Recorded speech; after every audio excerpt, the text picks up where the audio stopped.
परम पिता परमात्मा पूर्ण ब्रह्म, सारी सृष्टि के रचनहार, कुल मालिक कबीर देव, कबीर साहब, अल्लाहू अकबर, अल्लाह कबीर, गॉड कबीर, ये वही परमात्मा है जो बनारस में एक जुलाहे की भूमिका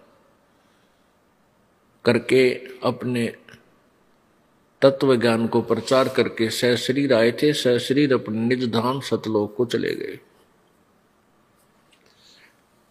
उनका कलयुग में समय रहा सन 1398 अर्थात संवत 1455 से सन 1518 अर्थात संवत 1575 तक वो परमात्मा इस धरातल के ऊपर एक मनुष्य जैसी लीला करके एक जनसाधारण जैसा जीवन जी के हमारे लिए एक एग्जाम्पल छोड़कर चले गए। वो परमात्मा प्रत्येक युग में एक ऐसा जीवन जीते हैं, एक ऐसा जीवन व्यतीत करते हैं, एक जनसाधारण मनुष्य जैसा, और जैसे आम व्यक्ति कर्म करते हैं ऐसे ही कर्म करके परमात्मा एक उदाहरण हमारे लिए पेश करते हैं कि बच्चों, परमात्मा पाने के लिए विशेष आडंबर या कठिन साधनाओं की आवश्यकता नहीं है। उसके लिए मानुष जन्म हो, कोई जाति मजहब कहीं भी आपका जन्म किसी भी धर्म में हुआ हो, पूर्ण संत आपको मिल जावे, बुराइयों को त्याग देना और बहुत ही सिंपल वे से साधारण तरीके से अपना जीवन जीना।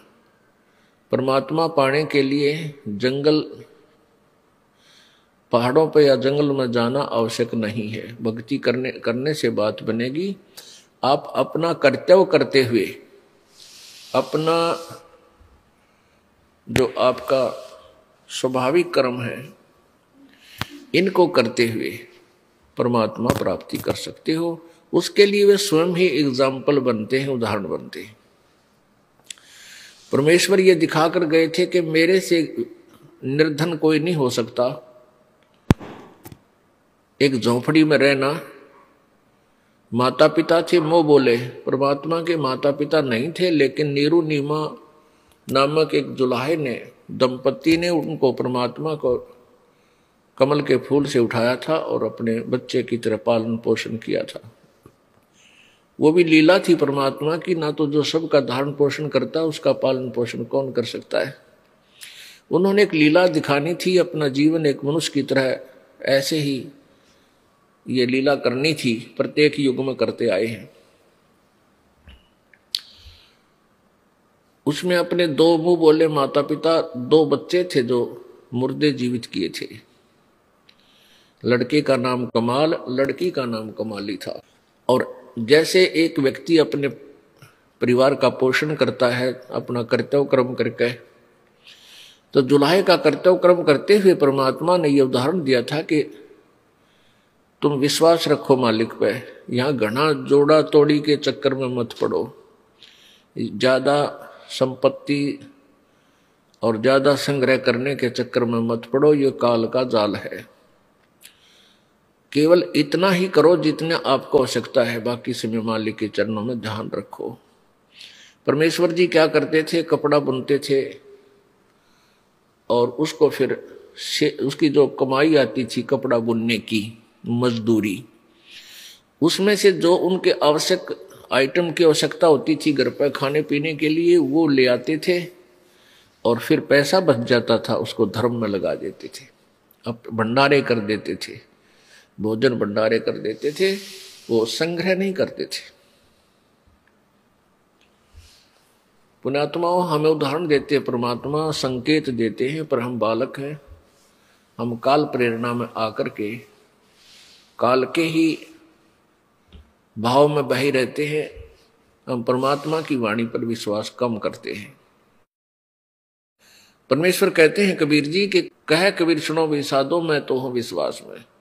यदि तुम विश्वास करोगे कि मैं परमात्मा हूं, मैं भगवान हूं, सब कुछ कर सकता हूं, तो मैं तुम्हें पूर्ण लाभ दूंगा।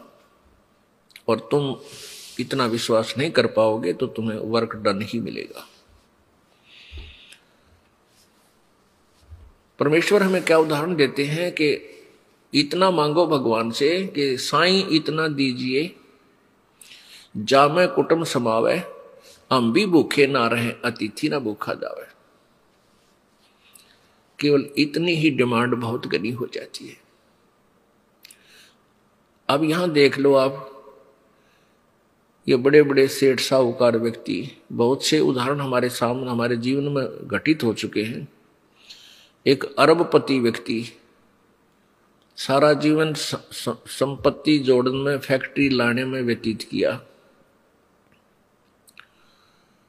और ठीक है साधना पूजा पाठ भी सभी करते हैं, सभी करते हैं, जो पुण्यात्माएं हैं वो सभी को इनको धारण साधना भी करते हैं, लेकिन वो साधना शास्त्र विरुद्ध होने से, शास्त्र विधि को त्याग के मनमाना आचरण होने से वो यूजलेस, वह व्यर्थ होती है। जैसे प्रमाण है पवित्र गीता जी अध्याय नंबर 16 के श्लोक 23 में कि शास्त्र विधि को त्याग कर जो मनमाना आचरण करते हैं, अपनी मर्जी से पूजाएं मंत्र जाप आदि करते हैं, उनको न तो कोई सुख होता है, न उनकी कोई सिद्धि प्राप्त होती है, न ही उनकी गति होती है, अर्थात व्यर्थ। तो वो सेठ लोग भी पूजाएं करते हैं, साथ में जैसे भी उनको किसी गुरु ने मार्गदर्शन किया हुआ है या देखा देखी, तो वो साधना तो वैसे व्यर्थ, उसका कोई यूज नहीं, कोई लाभ नहीं होता। और जिस धन के लिए वो रात पड़ा ना दिन पड़ा, ना जाने कितने खोटे कर्म किए, पाप किए, वो धन साथ नहीं गया।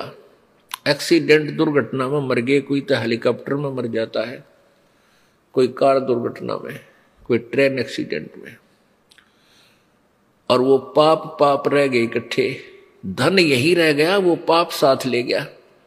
उन पापों के आधार से फिर हो सकता है उसका जन्म गधे कुत्ते का बनेगा ही बनेगा, ये तो बट नेचुरल है।